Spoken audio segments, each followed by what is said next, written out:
On the wheel, not too far behind, is Michael Matthews. Cockard is right on the wheel of Pedersen. Bonjour à tous et bienvenue sur la deuxième étape de Paris-Nice. Une étape complètement plate aujourd'hui pour quitter la région parisienne, direction le Loiret et Amilly avec 188 km au compteur et une arrivée pour sprinter à envisager dans un dernier kilomètre extrêmement roulant. Allure modérée dans le peloton sur le début d'étape, personne ne parvient à former la bonne échappée dès le baisser de drapeau. Il faut même attendre une vingtaine de kilomètres pour que deux hommes se fassent la belle, Sander Armé, le belge de l'équipe Kubeka Assos, et Dries de Bondt, le champion de Belgique d'Alpecin Phoenix. Ils vont être repris après 60 km d'échappée. Le peloton est groupé alors que l'on entre dans les 80 derniers kilomètres de course. 10 km plus loin, sur de longues lignes droites à travers les parcelles agricoles de la Beauce, le peloton éclate en trois parties sous la pression de l'équipe Deceuninck Quick-Step du vainqueur de la veille, Sam Bennett.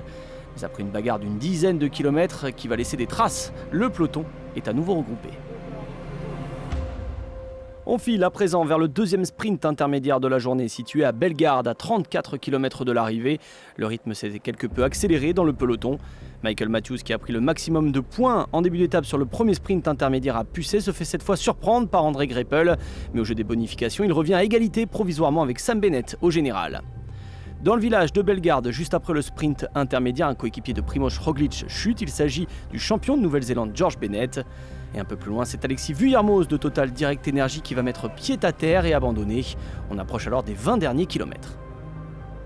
Les équipes de sprinteurs s'organisent avant un final rapide. D'ailleurs, une chute va mettre au tapis nombre d'équipiers dans le dernier kilomètre et les sprinteurs vont alors être quittes pour se départager en mode homme à homme sur la ligne.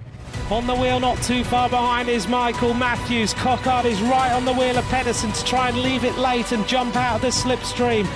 On the wheel is, for DSM, is Cees Bol. Here goes Mads Pedersen. Pedersen going for the finish. Cees Bol is going to hit the line. Cees Bol is going to take the victory for DSM. What a sprint! Cees Bol reprend goût à la victoire près d'un an après son dernier succès d'étape, c'était sur le Tour de l'Algarve en 2020. Le Néerlandais remporte également une nouvelle étape sur le World Tour après un succès sur le Tour de Californie en 2019. Tout proche de remporter une étape sur le dernier Tour de France, 2 podiums à la clé, il en profite pour faire le plein de confiance et voilà de quoi lui donner des idées pour l'été prochain. C'est le meilleur sentiment qui existe de gagner une étape comme ça. J'ai un peu galéré en début de saison, j'étais pas au top jusque-là, mais on a continué à y croire avec l'équipe. Aujourd'hui, les coéquipiers ont été super et on a tout fracassé.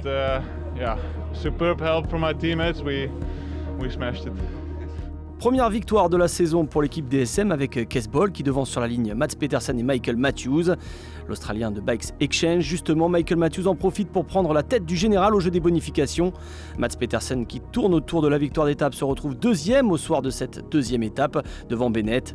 Cees Bol remonte à la 4e place avec son succès.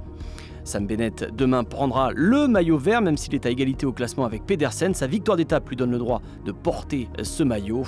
Pas de souci aujourd'hui pour Fabien Doubet qui conserve son maillot à poids pour encore une journée avec le contre-la-montre prévu demain.